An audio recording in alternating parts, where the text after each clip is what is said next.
गणेशाय नमः सरस्वत्यै नमः श्रीगुरुभ्यो नमः हरिः ओम् हिरण्यगर्भसुप्ता. It is there in Rigveda as well as in Yajurveda. So we are going to follow Yajurvedic style of rendering Hiranyagarbhasukta, and it ends with Kasmai Devaya Havisha Vidhema. As though it looks like Kasmai Devaya Havisha Vidhema, to whom we are going to offer our Havis means cooked rice, and Namasa Vidhema along with Namaskara. It sounds like that, but the real meaning is Kakara Kam Vasakaha Brahma. See, Ka means Parabrahm, Supreme Lord, as said in Chandogya Upanishad. Chandogya, it is said Kam Brahma, Kham Brahma, it is like that. Means all he is in the form of Akshara, form of letters and sound. So, to that Supreme Lord, Prajapati is Adidevata here, means Supreme Lord. Okay, we'll start our class with this introduction. So, it is, even you can use it for Namaskara mantra. So, this Hiranyagarbhasukta, in few places, I've seen Vaidikas use this mantra as Namaskara. So, see, if you do Satyanarayana Puja or something like that, so there will be Namaskara. At last, you will be prostrating to Bhagavan. That time we can use it and we can have 8 Namaskaras, 9 Namaskara, whatever it be. Om Hiranyagarbhaha. Om Hiranyagarbhaha. Hiranyagarbhaha. Samavartatagre. Samavartatagre. Samavartatagre. Hiranyagarbhas samavartatagre. Hiranyagarbhas samavartatagre. Hiranyagarbhas samavartatagre.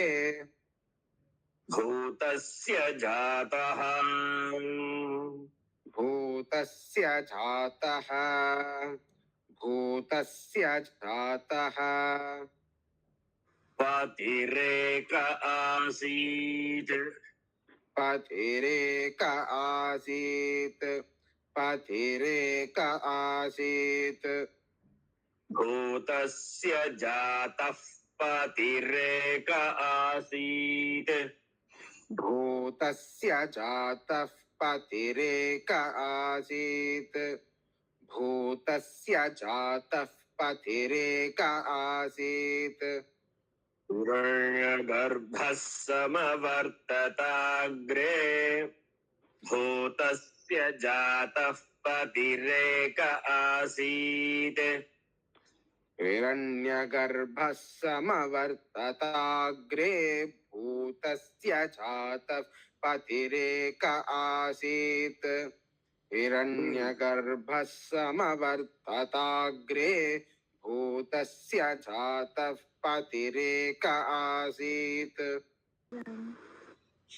हिरण्यगर्भः समवर्तताग्रे भूतस्य जातः पतिरेक आसीत्. हिरण्यगर्भः समवर्तताग्रे भूतस्य जातः पतिरेक आसीत्. हिरण्यगर्भः समवर्तताग्रे भूतस्य जातः पतिरेक आसीत्.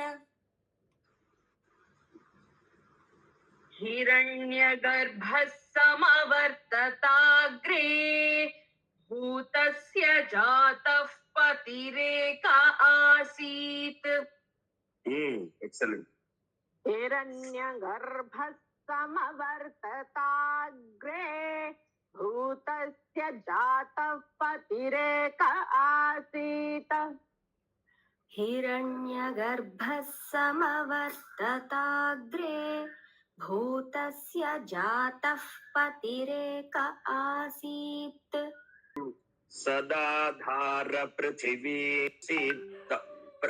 only the Dhrita will come. Yeah. It is proved.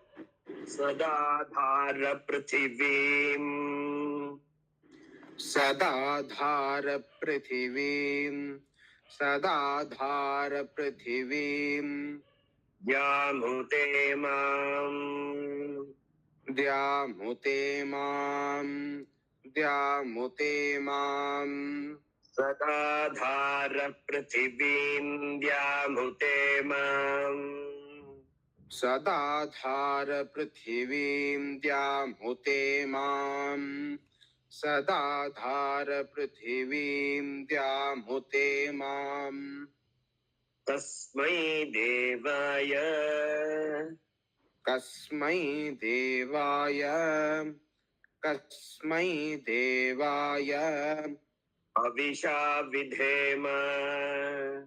हविषा विधेम Tasmai Devaya Havisha Vidhema. कस्मै देवाय हविषा विधेम कस्मै देवाय हविषा विधेम Sadadhara Prithivindya. See, it becomes Prithivindya. Okay. Sadadhara Prithivindya Mute Mang Kasmai.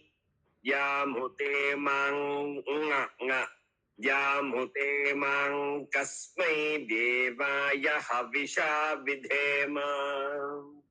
सदाधार पृथिवीं द्यामुते मां sorry सदाधार पृथिवीं द्यामुते मां कस्मै देवाय हविषा विधेम सदाधार पृथिवीं द्यामुते मां कस्मै देवाय हविषा विधेम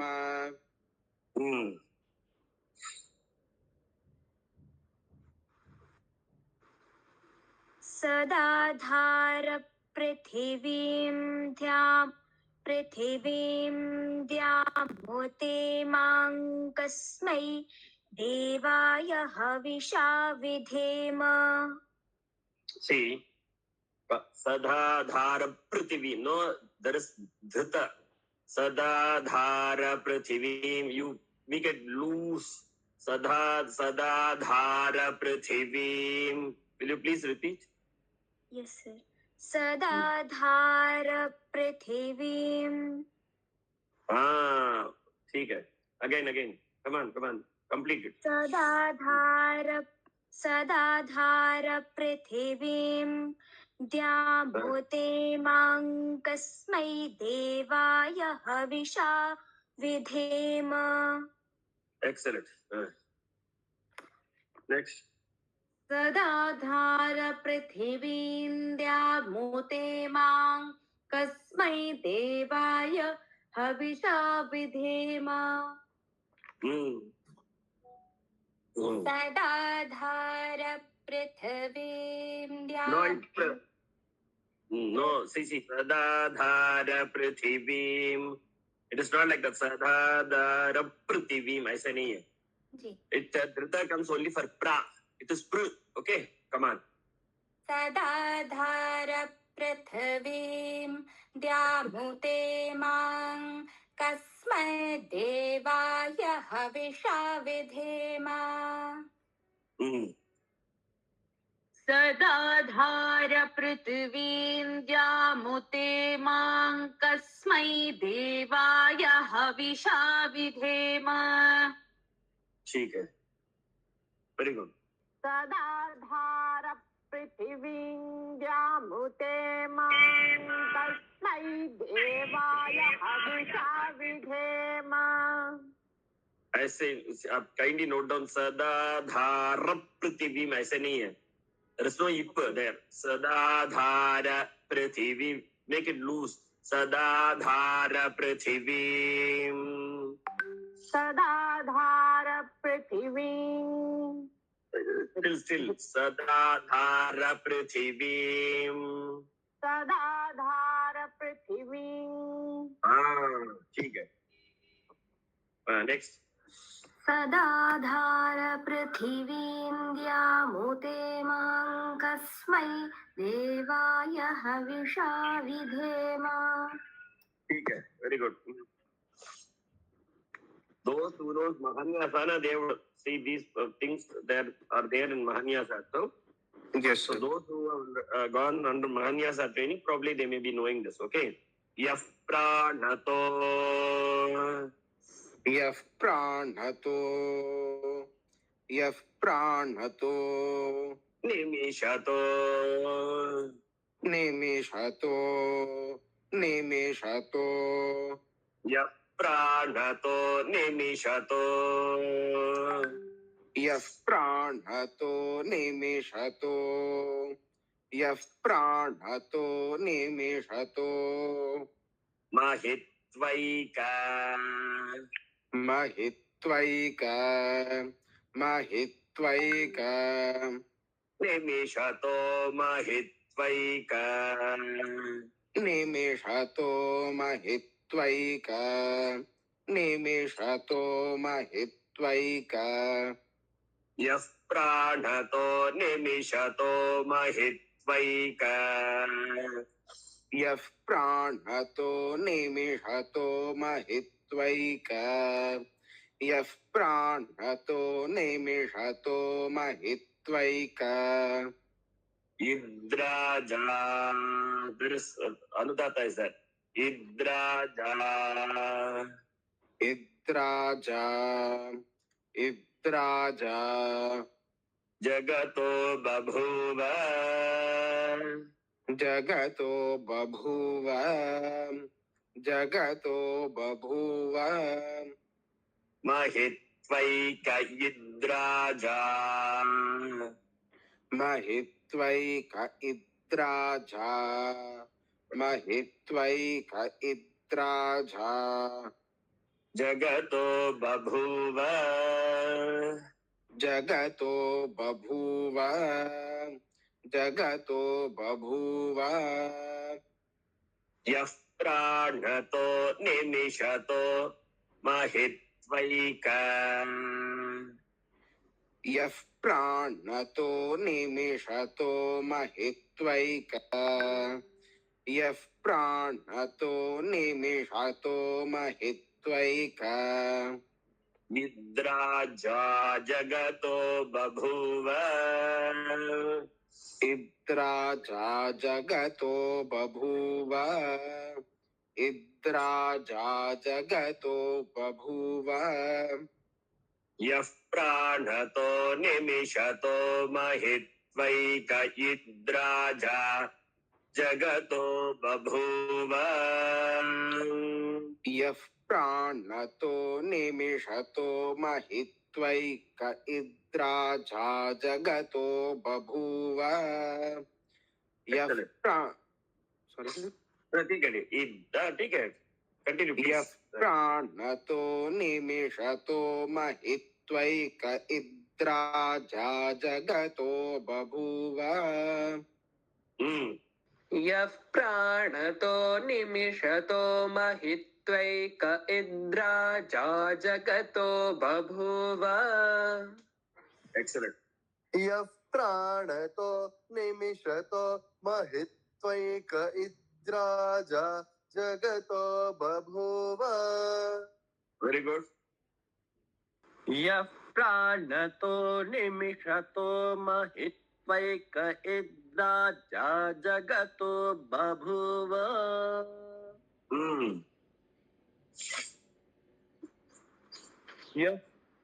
यः प्राणतो निमिषतो महित्वैक इन्द्राजा जगतो बभूव.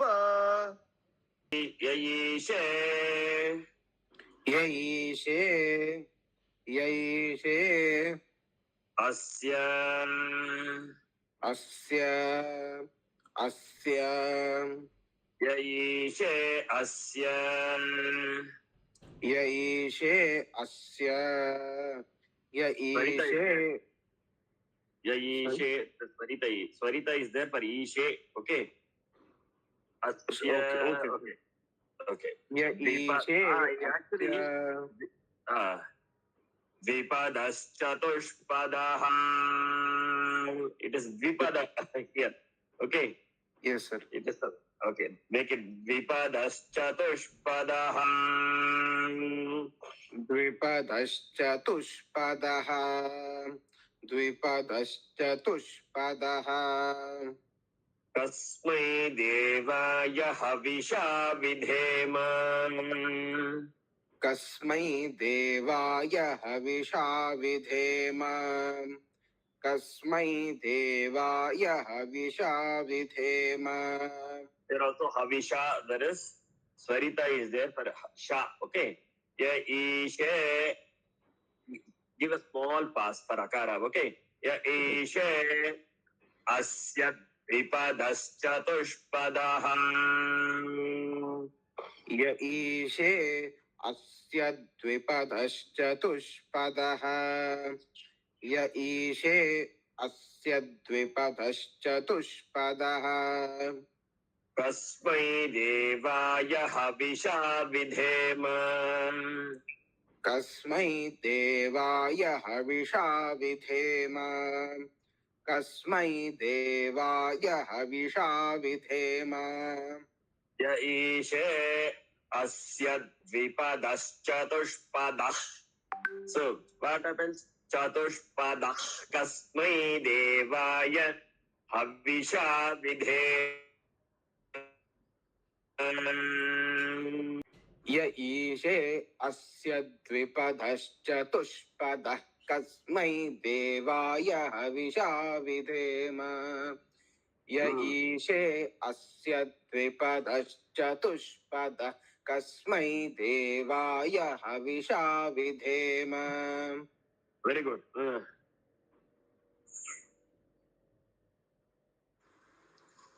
य ईशे अस्य द्विपदश्चतुष्पदः. कस्मै देवाय हविषा विधेम. No, it is like that. Ya ishe asya dvipada. Asya dvipada. Please chant this. Asya dvipada. अस्य द्विपद. Okay. अस्य द्विपद. Asya dvipada. Asya dvipada. ऐसा नहीं. Asya dvipada. शस्त्रद्वि. Asya dvipada. अस्य द्विपद. य ईशे अस्य द्विपदश्चतुष्पदः. कस्मै देवाय हविषा विधेम. Come on. य ईशे अस्य द्विपदश्चतुष्पदः. कस्मै देवाय हविषा विधेम. ईशे अस्य द्विपदश्चतुष्पदः. कस्मै देवाय हविषा विधेम. चतुष्पदः कस्मै. That ha, half her. Did you spell it? Again, will you please repeat if you don't mind? य ईशे अस्य द्विपदश्चतुष्पदः. कस्मै देवाय हविषा विधेम. Okay, very good. Next.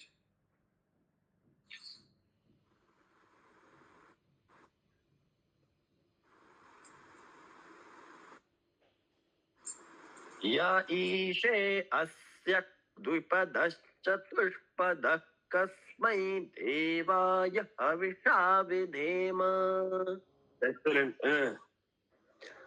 य ईशे अस्य द्विपदश्चतुष्पदः. कस्मै देवाय हविषा विधेम. Excellent. Very good. या आत्मदा. य आत्मदा. य आत्मदा. बालदा. बालदा. बालदा. या आत्मदा बालदा. य आत्मदा बालदा. य आत्मदा बालदा. यस्य विश्व. यस्य विश्वा उपासते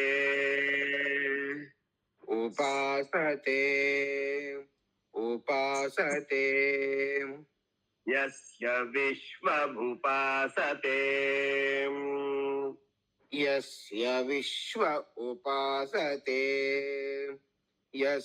विश्व उपासते प्रशिशम्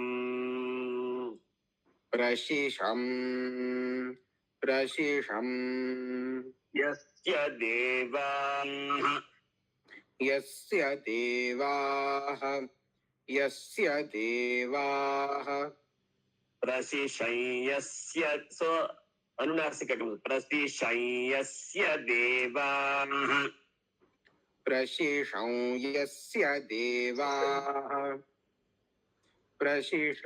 यस्य देवाः यस्य विश्वमुपासते प्रशिशम्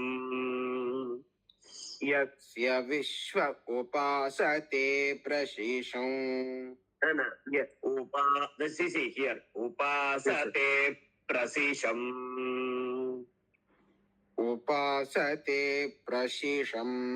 dhrutam is that upasate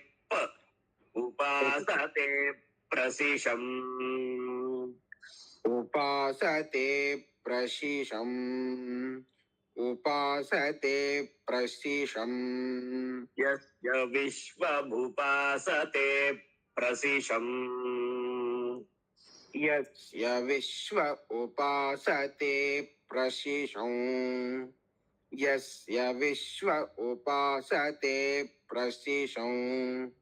यस्य देवाः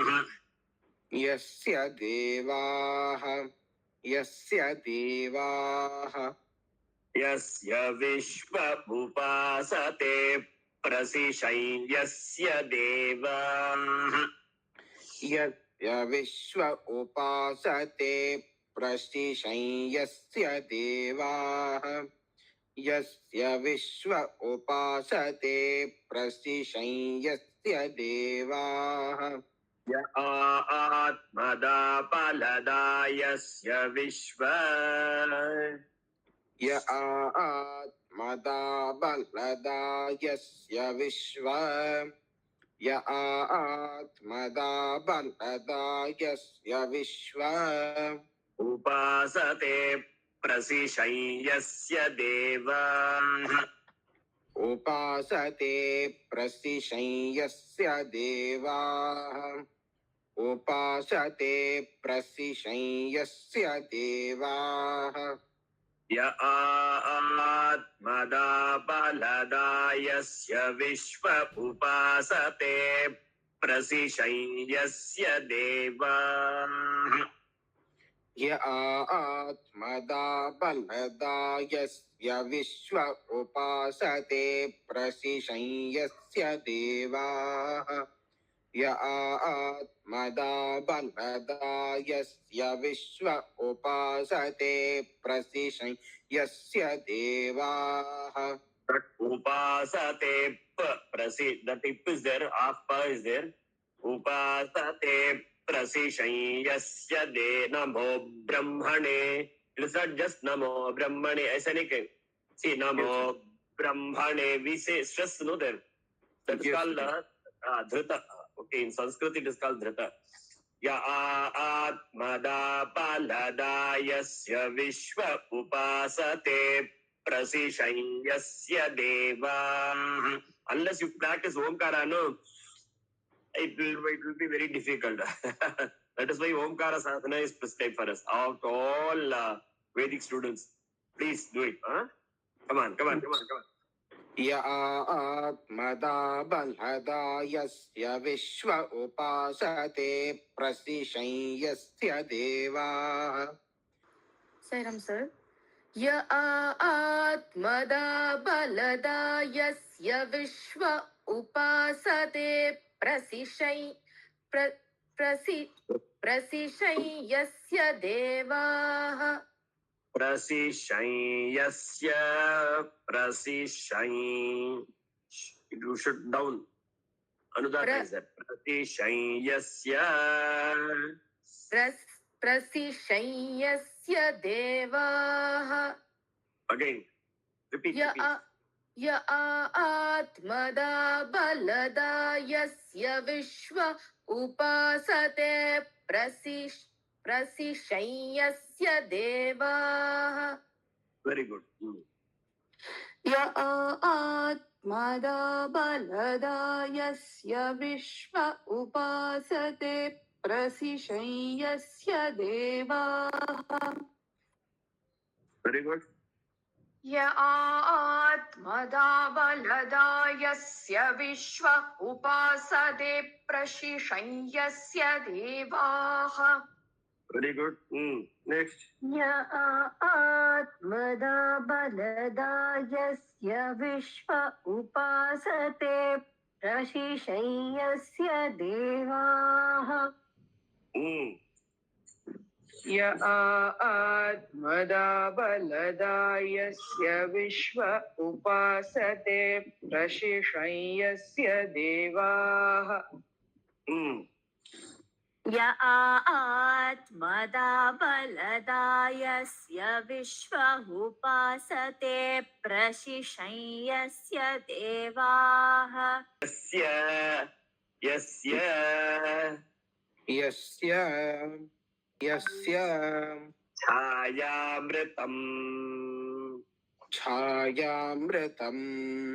छायामृतम्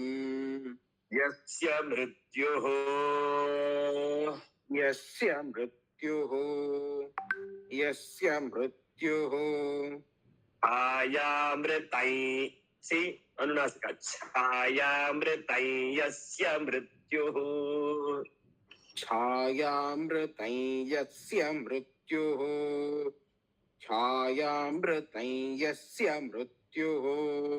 यस्य छायामृतै यस्य मृत्युः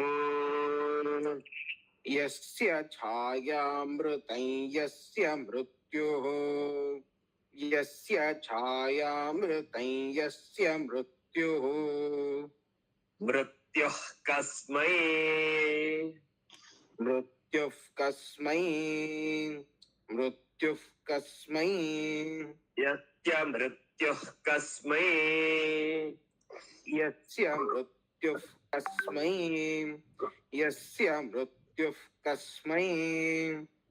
यस्य छायामृतै यस्य मृत्युः कस्मै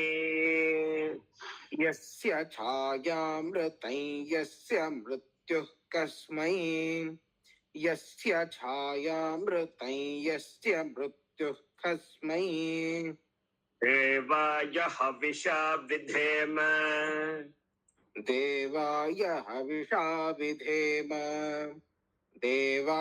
हविषा विधेम यस्य मृत्युः कस्मै देवाय हविषा विधेम यस्य मृत्युः कस्मै देवाय हविषा विधेम यस्य मृत्युः कस्मै देवाय हविषा विधेम यस्य छायामृतै यस्य मृत्युः कस्मै देवाय मृत्युः कस्मै हकार should come there. That's why यस्य छायामृतै यस्य मृत्युः कस्मै देवाय हविषा विधेम यस्य छायामृतं यस्य मृत्युः कस्मै देवाय हविषा विधेम यस्य छायामृतं यस्य मृत्युः कस्मै देवाय हविषा विधेम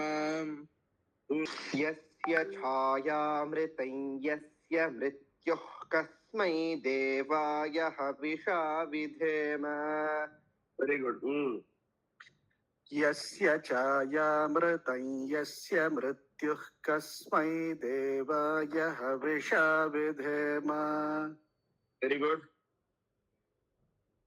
यस्य छायामृतं यस्य मृत्युः कस्मै देवाय हविषा विधेम Hmm. यस्य छायामृतं यस्य मृत्युः मृत्युः कस्मै देवाय हविषा विधेम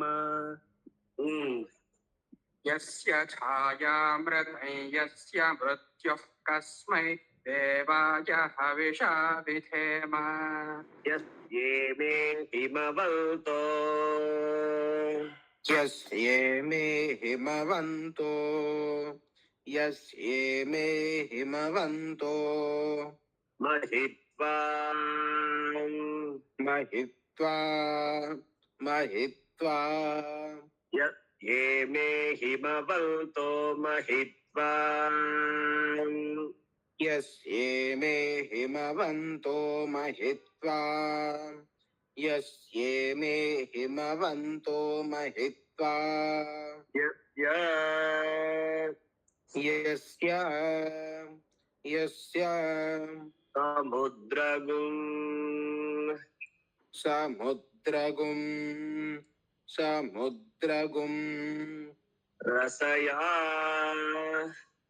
रसया रसया सहाहुः सहाहुः सहाहुः समुद्रगुं रसया समुद्रगुं रसया समुद्रगुं रसया सहाहुः सहाहुः सहाहुः यस्य समुद्रगुं रसया सहाहुः यस्य समुद्रगुं रसया सहाहुः यस्य समुद्रगुं रसया सहाहुः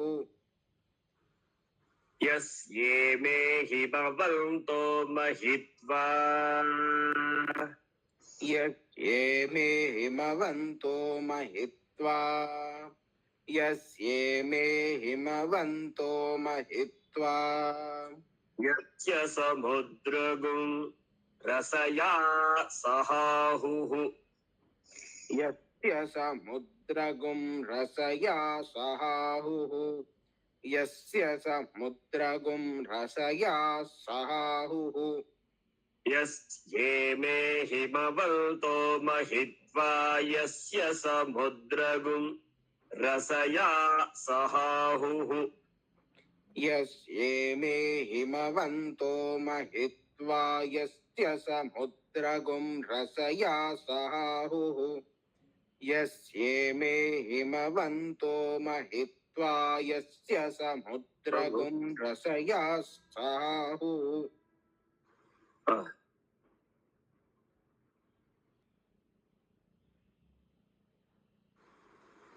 यस्येमे हिमवन्तु महित्वा यस्य समुद्रगं रसया सहाहुः हिमवन्तो तो it is हिमवन्तो महित्वा and second thing yasya samudragum anudata is for move okay will you please repeat यस्येमे हिमवन्तो महित्वा यस्य समुद्रगं रसया सहाहुः very good perfect यस्येमे हिमवन्तो महित्वा यस्य समुद्रगं रसया सहाहुः yes ye may that may is there okay again will you please यस्येमे हिमवन्तो महित्वा यस्य समुद्रगं रसया सहाहुः very good यस्येमे हिमवन्तो महित्वा यस्य समुद्रगं रसया सहाहुः यस्येमे हिमवन्तो महित्वा यस्येमे हिमवन्तो महित्वा यस्य समुद्रगं रसया सहाहुः Sairam uncle, I just have a doubt. Whenever there is a, two, where after ha, there is a who, and between that we should not break it, right? So whenever yeah. that is there, we should be elongated. Yes. You should not leave breath. Yeah. That's why No, I said you have to practice Omkara. Okay. No, it's like, should we elongate the ha only? In Saha, major. hu. Yeah. Really? Okay. Yeah. यहाँ pay which you want to hear? Samudragum rasaya. You give pause there. Saha, hu. Then it will come like that. Okay. So how to manage breath? It is like that.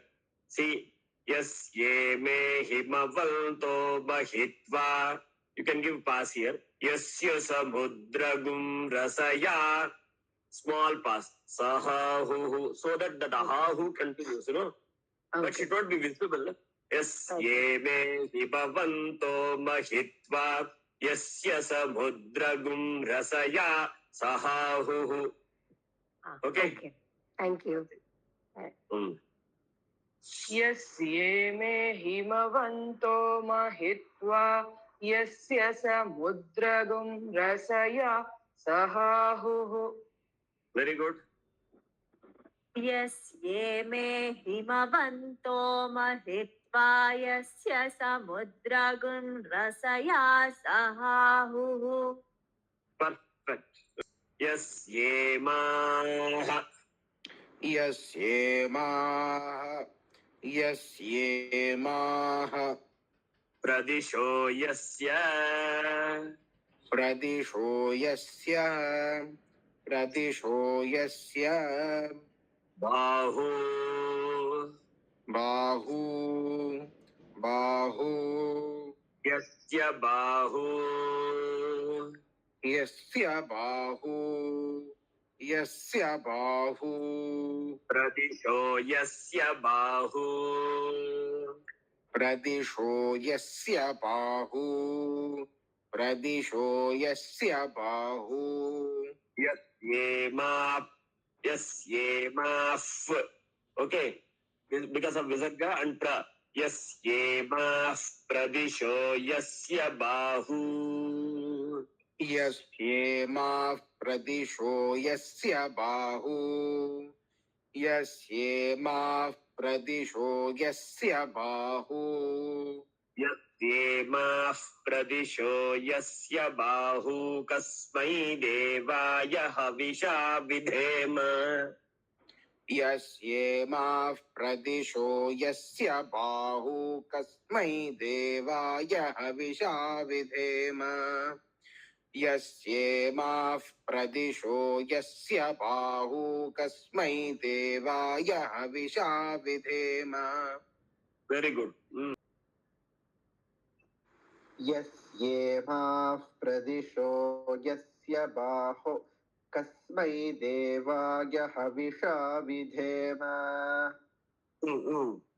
यस्येमाः प्रदिशो यस्य बाहु कस्मै देवाय हविषा विधेम. यस्येमाः प्रदिशो यस्य बाहु कस्मै देवाय हविषा विधेम. यस्येमाः प्रदिशो यस्य बाहु कस्मै देवाय हविषा विधेम. Very good. यस्येमाः प्रदिशो यस्य बाहु कस्मै देवाय हविषा विधेम. It's a beautiful sutta. Being Akshay Tritiya, you're starting the day with learning Veda. So, Ratancha Swadhyaya Pravatanecha. And you people have given me opportunity to teach also. Thanks to all Vidyarthis. And Akshay Tritiya, anything, any Punya Karma is done, the phala, the fruit of Punya Karma is multiplied actually as per Shastras. And we are starting the Akshay Tritiya day with Vedic learning. Thanks to Swami. And it was very Punya Kala, it is called. So whatever Punya we do it, it will be multiplied. Any small act, any good act. Okay. So let the learning be continued. My prayer, my teaching and your learning, let it be continued. And you also become teachers later on and spread the message of Swami's love. Okay. ॐ हिरण्यगर्भः समवर्तताग्रे भूतस्य जातः पतिरेक आसीत् हिरण्यगर्भः समवर्तताग्रे भूतस्य जातः पतिरेक आसीत् हिरण्यगर्भः समवर्तताग्रे भूतस्य जातः पतिरेक आसीत् तदाधार पृथिवीं यामुते मां कस्मै देवाय हविषा विधेम सदाधार पृथिवीं द्यामुते मां कस्मै देवाय हविषा विधेम सदाधार पृथिवीं द्यामुते मां कस्मै देवाय हविषा विधेम यः प्राणतो निमिषतो महित्वैक इद्राजा जगतो बभूव यः प्राणतो निमिषतो महित्वैक इद्राजा जगतो बभूव यः प्राणतो निमिषतो महित्वैक इद्राजा जगतो बभूव य ईशे अस्य द्विपदश्च दुष्पदः कस्मै देवाय हविषा विधेम य ईशे अस्य द्विपदश्चतुष्पदः कस्मै देवाय हविषा विधेम य ईशे अस्य द्विपदश्चतुष्पदः कस्मै देवाय हविषा विधेम य आत्मदा पालदा यस्य विश्व उपासते प्रसिषय्यस्य देवाः य आत्मदा बलदा यस्य विश्व उपासते प्रसिषय्यस्य देवाः य आत्मदा बलदा यस्य विश्व उपासते प्रसिषय्यस्य देवाः यस्य छायामृतं यस्य मृत्युः कस्मै देवाय हविषा विधेम यस्य छायामृतं यस्य मृत्युः कस्मै देवाय हविषा विधेम यस्य छायामृतं यस्य मृत्युः कस्मै देवाय हविषा विधेम यस्येमे हिमवन्तो महित्वा यस्य समुद्रगुं रसया सहाहुः यस्येमे हिमवन्तो महित्वा यस्य समुद्रगुं रसया सहाहुः यस्येमे हिमवन्तो महित्वा यस्य समुद्रगुं रसया सहाहुः यस्येमाः प्रदिशो यस्य बाहू कस्मै देवाय हविषा विधेम यस्येमाः प्रदिशो यस्य बाहू कस्मै देवाय हविषा विधेम यस्येमाः प्रदिशो यस्य बाहू कस्मै देवाय हविषा विधेम So thanks for the opportunity given by Swami to us to learn this. And even Arya Samaj people, they used to chant. See, they don't believe in Swarupa. The Murti puja nahi karte hain wo log. वो भी हिरण्यगर्भः समवर्तताग्रे भूतस्य जातः पतिरेक आसीत् सदाधार पृथिवीं यामुते मां कस्मै देवाय हविषा विधेम. Like that in Shukla Yajurveda they chant. So even those people, they accept this because the Paramatma, the Supreme Paramatma is prayed. Havish means cooked rice, but the Tatpartha Havish is when you are cooked, means you are means equipped with knowledge, jnana, full understanding. That is Havish. It's fully total surrender with love. That is the basic principle. Havish means your love. When your मन है ना वो पक्व होता है इसको that is with love, filled with love. When you understand Swami as a love, that is Havis for us. Okay? Sai Ram, thank you. Swahana Bhavatu, Sahano Bhunaktu, Sahaviryam Karavavahai, Tejasvinavadhitamastu ma Vidvishavahai. Om Shanti Shanti Shanti. Harihi Om Shri Gurubhyo Namaha. Harihi Om.